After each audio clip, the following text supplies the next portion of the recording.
তো গাইস দেখতে পাচ্ছ, এখন আমি তোমার মাথাভাঙা রেলওয়ে স্টেশনে। আজকে আমি যাব কিষানগঞ্জে ওখানে আমার বাবা মা কাজ করতে গিয়েছে, তো ওদের সঙ্গে দেখা করতে যাব। এই যে আমার ব্যাগ এখানে রাখানো আছে। তো আমার ট্রেনটা অনেক লেট আছে, এখন তোমার 11:32 হয়ে গেছে। তারপর আমার টিকিটটা হবে 1টার পর, আর ট্রেনটাও হচ্ছে আমাদের 1:30টার দিকে। তো যেতে যেতে আমাদের এই রাত হয়ে যাবে।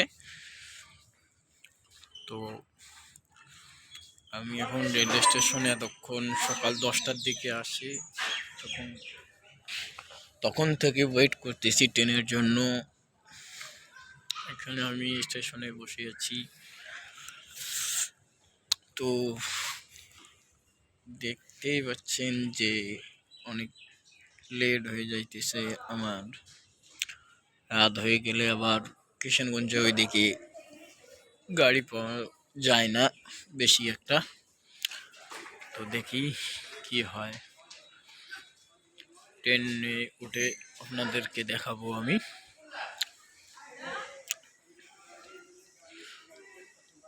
যখন ট্রেনে উঠবো তখন পরবর্তী আপডেটটা দিতেছি আপনাদেরকে।